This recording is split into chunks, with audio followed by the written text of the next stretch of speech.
Mheshimiwa Balozi Emmanuel Nchimbi, Makamu wa Rais wa Jamhuri ya Muungano wa Tanzania, Mheshimiwa Dr. Mwigulu Nchemba, Waziri Mkuu wa Jamhuri ya Muungano wa Tanzania, tambue uwepo wa mawaziri wakuu wastaafu, Mheshimiwa Mizengo Pinda na Mheshimiwa Kassim Majaliwa.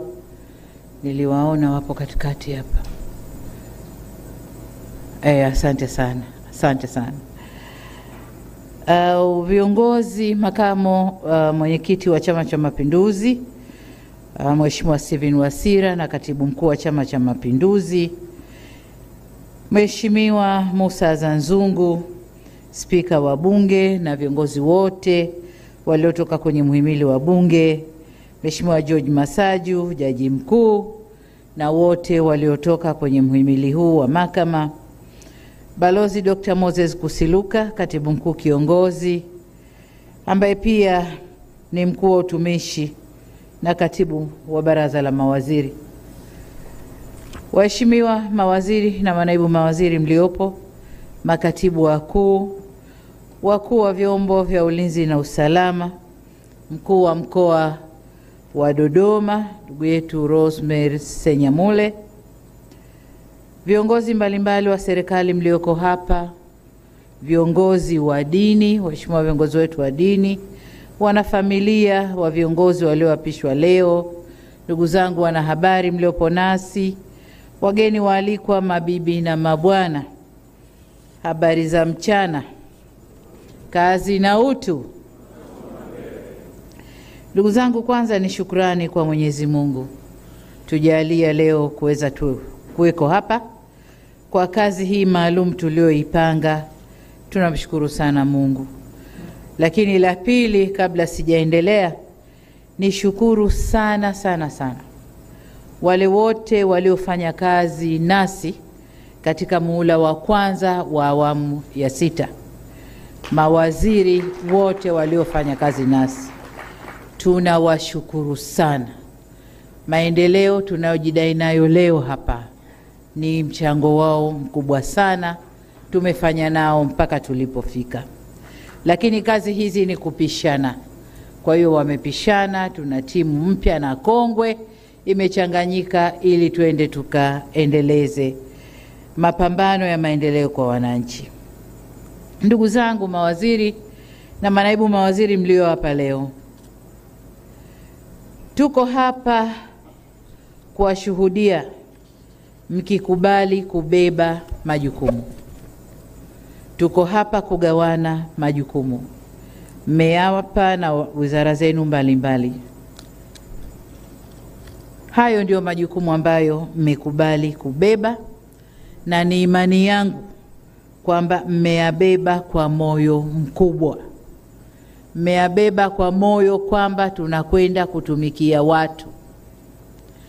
Majukumu tuliopeana leo, dhamana tulizopeana leo, ni dhamana za kazi na si fahari. Kwamba na mimi ni waziri ikawa ndio fahari ulikotoka, unakokaa na kwengineko. Hapana. Tumebeba majukumu ya kwenda kuwatumikia wananchi. Kauli mbiu yetu, kazi na utu, tunasonga mbele. Na ule utu uanze na sisi wenyewe. Sisi wenyewe viongozi, mawaziri, manaibu mawaziri, ambao tunakwenda kuwasimamia wengine. Utu uanze kwetu sisi. Nadhani mkiangalia neno utu lina maana pana sana. Kwa hiyo kwa maana yoyote ile, utu uanze na sisi, halafu tuoneshe utu kwa watu wetu, kujenga utu wao, kuheshimisha utu wao, utu wa Mtanzania. Hiyo ndio kazi yetu. Sasa kwa wale watakao beba uwaziri kama fahari, nimeapa leo na mimi nimeukwaa na watanijua huko mtaani, basi tunafuatana polepole. Mnakwenda lakini tuko nyuma yenu, tuko migongoni kwenu. Miaka 5 si midogo lakini si mingi sana. Kwa hiyo mimi sio ni shida kubadilisha, na mnanijua. Na kipindi fulani mlishanisema nabadilisha sana. Nikasema ndiyo, nabadilisha mpaka nipate yule ambaye atafanya kazi na mimi kwa moyo mkuu na kwa moyo mmoja. Kwa hiyo ndugu zangu mawaziri, kazi yetu hapa kuanzia leo ni kuwajibika kwa wananchi, ni kuwajibika kwa taifa hili, ni kuwajibika kwa nchi yetu Tanzania. Hiyo ndio kazi yetu. Bahati mbaya, mambo ambayo tumeahidi kwa wananchi au kwa taifa hili ni mengi mno. Kama nilivyosema kwenye hotuba yangu ya bunge juzi, ni mengi mno, lakini muda wa kuyatekeleza ni mchache sana, mchache mno. Kwa hiyo wale mlio hapa leo, aliye mzito akapunguze kilo kidogo. Tuna kazi ya kwenda mbio, na ni mbio hasa, sababu muda ni mchache, mambo ni mengi mno. Jengine changamoto inayotukabili ni rasilimali. Rasilimali zetu ni chache. Kama mnavyojua, mara nyingi tunategemea kupata kutoka nje, mikopo kutoka kwa taasisi mbalimbali za kimataifa, mabenki ya kimataifa, lakini yaliyotokea nchini kwetu yametutia doa kidogo. Kwa hiyo huenda yakatupunguzia sifa ya kupata hiyo mikopo kwa urahisi kama tulivyopata muhula wa kwanza wa awamu hii. Muhula wa kwanza wa awamu hii tulikuwa tunapata sana kwa sifa zetu, kwa msimamo wetu, kwa kazi tunapofanya. Lakini doa tulilojitia huenda likaturudisha nyuma. Kwa maana hiyo, tuna kazi ya kutafuta fedha humu ndani, kutumia rasilimali zetu alizotupa Mungu. Tutaangalia njia gani tutazitumia tupate fedha ili tukatekeleze miradi ile ambayo tunakwenda kutekeleza. Kubwa zaidi, awamu ya pili, muhula wa pili wa awamu ya 6, tutaanza kufanya miradi wenyewe, alafu mashirika yatatukuta njiani, tutakwenda nao. Hatutakaa kusubiri tunauza mradi, tunakwenda kubembeleza, mradi unakubaliwa, lakini nendeni karekebisheni hili, nendeni yule nenda kamkisi, usimnyukue, lakini yule sijui kamfanyeje. Mradi badala ya kupata approval kwa miezi 3 4, tunachukua mwaka mzima tunabembeleza mradi mmoja. Paka permission inatoka, no objection, maneno yenu wataalamu. Tuna miaka 2 tunamaliza kipindi chetu. Hatutasubiri hayo. Tutaanza kwa fedha ya ndani, alafu wale wakimaliza na objection zao watatuunga katikati. Tumeelewana? Na huo sio wajibu wa rais peke yake, ni wajibu wetu sote.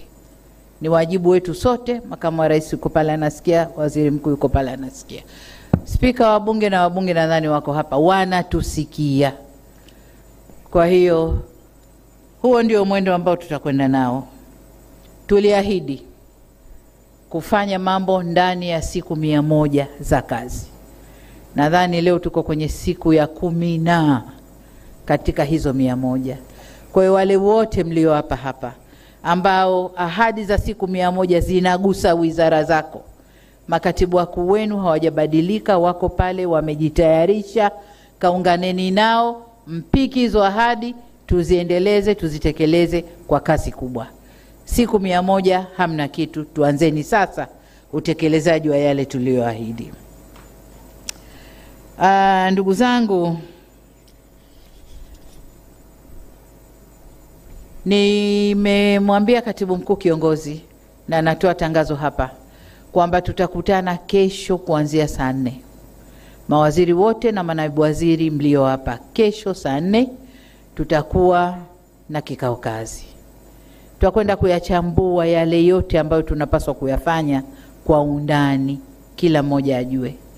Lakini sambamba na hilo ni kuagize katibu mkuu kiongozi, wakimaliza hapo wasichukue siku nyingi, uwawahi na ile retreat ya mawaziri na manaibu wako. Waende wakaeleweshwe vyema kilichoko mbele yao, wajibu wenu, dhima yenu, na haya niliyoyasema. Hali ya resources ndani ya nchi, kiuchumi tukoje, lengo letu nini, tunaelekea wapi, na kila mtu ajue njia yake ya kupita ili tuende tunakotaka. Sitaki tunaendelea mchakato uko mbioni, nataka impact. Tukikubaliana mradi, impact, matokeo kwa wananchi. Sio matokeo ofisini kwako, hapana. tumefikia hapa, bado hapana. Matokeo kwa wananchi kwa muda utakaokubaliana. Kwa hiyo kwa vile kesho tutakuwa tuna uchambuzi kwa urefu wa ambayo tunakwenda kuyatekeleza, basi kwa leo niishie hapa, lakini nimalizie kwanza kwa kuwapa pole. Kuwapa pole kwa kazi nzito ambayo iko mbele yenu. Lakini pia niwapongeze kwa kuaminiwa. Kuna wabunge 390 na ngapi? 394 sijui na 93. Lakini haya namba yoyote. Lakini nyinyi ndio mmeibuka kuwa mtamsaidia rais kwenye wizara zile tulizogawana. Nyinyi ndio mmeibuka. Si kwamba ni wazuri kuliko wote kule ndani ya bunge, hapana. Vigezo vilikuwa vingi sana. Kwa hiyo nyinyi mmeibuka, na kama mtakavyojiona mko mchanganyiko hapa ndani. Mchanganyiko kutokana na background za kiuchumi, background za kijamii, background za kisiasa. Mko mchanganyiko humo ndani. Kwa sababu wote ni Watanzania na wote kazi yetu ni kuhudumia wananchi. Kwa hiyo niwaombe sana, tutasema mengi kesho tukikutana kwenye retreat. Leo itoshe kusema hongereni sana, lakini mna kazi kubwa mbele yenu. Basi asanteni sana.